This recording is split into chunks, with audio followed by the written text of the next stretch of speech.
Hello, Josh Garrett here. This video is about chords. This is Chords 101. So, what is a chord? Well, let's start by playing one. C major. Exciting. This is a C major chord, and what I'm doing here is outlining the 1, the 5, the 3, and the 5, those scale degrees in the C major scale. And so, what is the C major scale? Well, here it is. Okay, this defines the key of a song. When some say, well, what key is the song in? Something like that. Like, oh, this song's in the key of C. Well, there's the scale for that.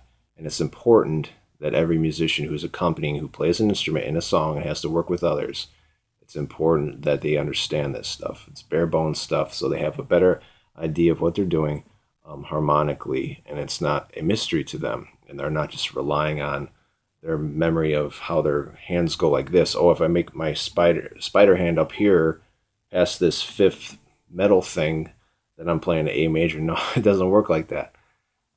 You can get away with that, I guess, but I mean, it's going to be, it's not good musicianship. It's not it's not the way to do it. So anyway, C major. You say you're playing a tune in C major. So what is it? It's a C major. You're playing the triad, okay, and other notes too, typically. So you're playing the 1, you're playing the 3, which is E, then you're playing the G, which is the 5th, and that's scale degree, remember? So you have 1, 3, 5. Okay, here's that 1. And you're doing that here. 1, 3, 5, C, E, G, C, and there's C on top, the octave up. And then, because of the way that this guitar is, okay, typical guitar, you have that high E on the top. And that just happens to be the 3rd of the C major scale. And there is your C major chord. And some people might want to play the low E, so, which is different, but it's rare. It's not going to sound good unless you do it in a certain way as accompaniment or whatever. But what you're going to do is hold your thumb against the low 6th string there. So you're not really going to play it. That's going to be a proper way of playing typically. But this is not so much about technique. It's just, what is the chord? Why do I play it? And it's establishing the key that you're in. That's what the chords are for.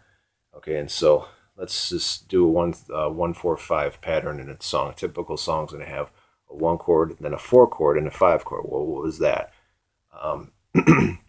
They're all built off of diatonic music, which is basic, major, or minor, music based on major and minor scales. Okay. You're going to have the 1 chord, and you may have a 4 chord, which is, and that 4 chord is built off of the 4th scale degree of C major. That's what I call the 4 chord typically. That's how that structure is. It's always built off the tonal centers of the scale of the major of the song. So F major, you have F, okay, and then you have the C in this chord, rather in first position, F, and then C, and that is the 5th of F, okay, and then you go back to the F. This is the typical bar chord, okay, and then the 3rd is A, so that part of this triad is F, A, C. So I'll just play the triad up here, F, A, C, right there, okay.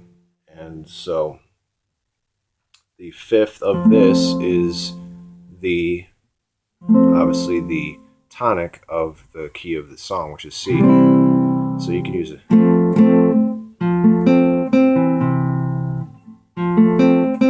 Okay, so it's all connected. And then so you may play something like this. You may go back to the 1.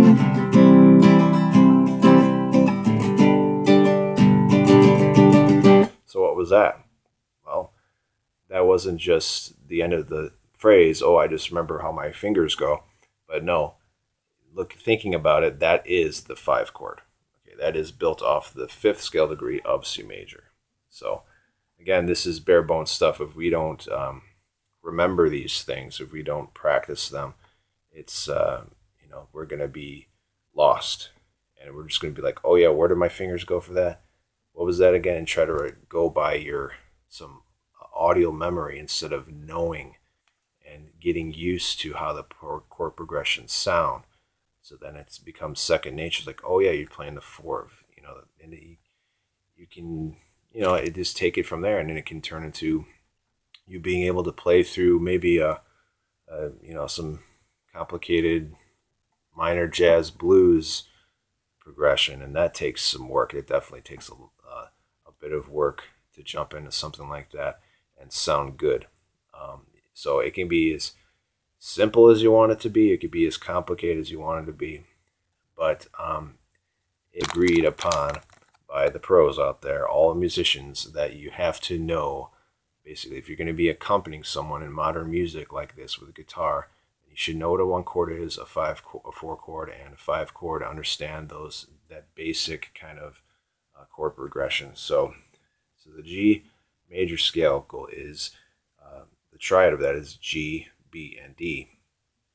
Okay, so playing the chord, you have G here, B, then you have the D, right? And those first, notes right there in the bottom of the chord. And then you have the G again on top, the octave, open.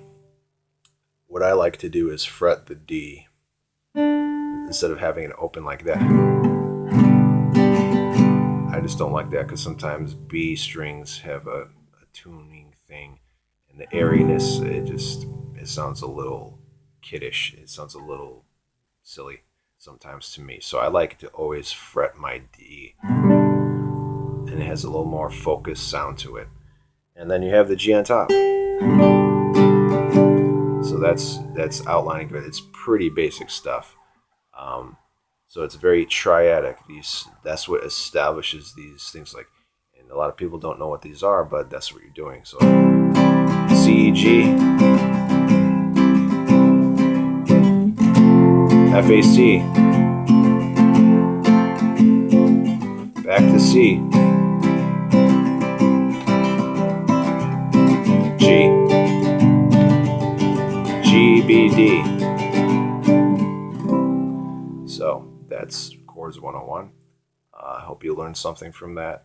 There's more to learn here, but I think that is a good start. So find a chord diagram online. I may provide one later showing you how these chords are played, but think the triads. Think the 1, 3, 5 notes of the scale that you're playing in.